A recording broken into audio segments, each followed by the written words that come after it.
Hello student. मैं स्वागत करता हूँ अपने YouTube channel study youth knowledge पर।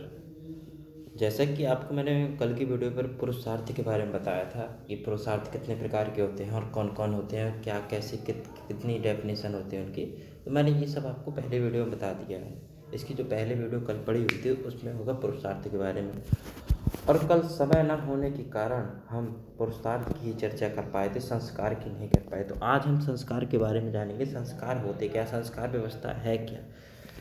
तो संस्कार शब्द सम उपसर्ग पूर्वक क्रिय धातु में घन प्रत्यय लगाने से होता है। घन प्रत्यय लगाने से होता है, जिसका शाब्दिक अर्थ है परिष्कार, शुद्धता, पवित्रता।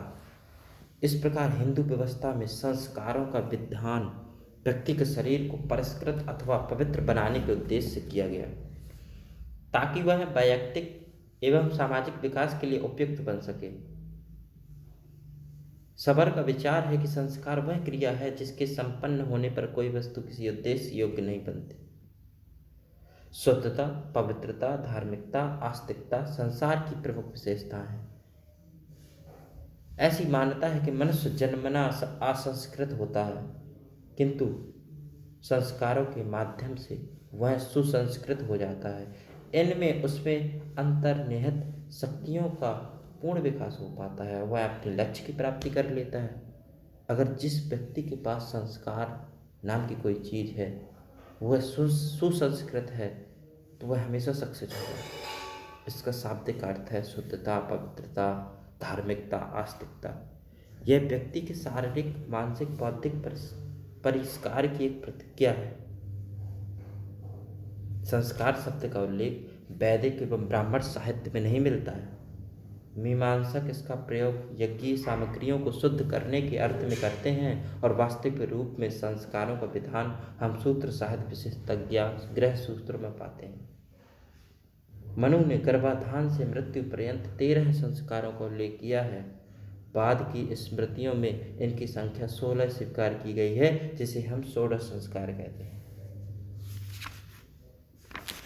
षोडश संस्कार होते क्या है? षोडश संस्कार, जैसा कि हमने पहले बताया है कि संस्कारों की षोडश संख्या ही कालांतर में लोकप्रिय हुई, कालांतर में लोकप्रिय है। 16 संस्कार ये हैं। पहला है गर्भाधान, दूसरा पुंसवन, तीसरा सीमंतोन्नयन, जातकर्म, नामकरण, निष्क्रमण, अन्नप्राशन, चूड़ाकरण, कर्णवेद, विद्यारंभ, उपनयन, वेदारंभ, केशांत, समावर्तन, विवाह, और लास्ट है आपका अंत्येष्टि। ये आपके षोडश संस्कार। तो षोडश संस्कार के बारे में हम थोड़ा थोड़ा एक्सप्लेन करेंगे एक एक करके। तो पहला हमारा क्या था? गर्भाधान। गर्भाधान यह जीवन का प्रथम संस्कार था, जिसके माध्यम से व्यक्ति अपनी पत्नी के गर्भ में बीज स्थापित करता था।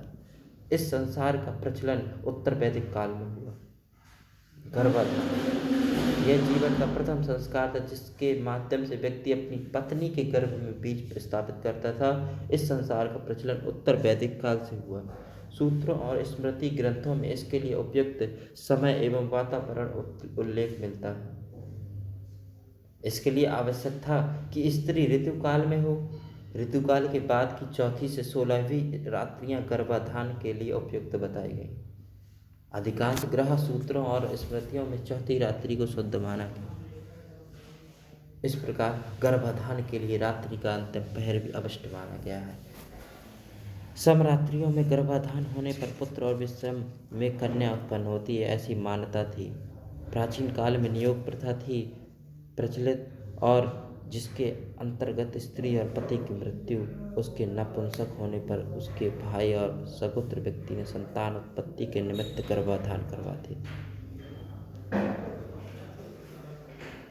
जिसके अंतर्गत स्त्री अपने पति की मृत्यु, उसके नपुंसक होने पर उसके भाई और सगोत्र व्यक्ति से संतान उत्पत्ति के निमित्त गर्भाधान करवाती थी। मतलब वह स्त्री जिनका पति नपुंसक हो, तो वह उसके भाई से मृत्यु करवाती थी, और ऐसी प्रथा थी, प्रथा चलती थी तो पालन भी करना पड़ता था।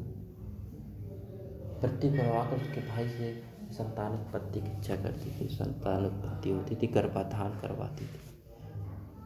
मनु ने इसे पशु धर्म बताया। अधिकांश ग्रंथों में इसकी निंदा की गई है और मनु ने इसे पशु धर्म बताया। गर्भाधान प्रत्येक विवाहित पुरुष और स्त्री के लिए पवित्र और अनिवार्य संस्कार था कि प्रत्येक स्त्री और पुरुष दोनों विवाहित संबंध में जुड़ने पर ही गर्भाधान करें। ये उचित था और संस्कार भी था ये।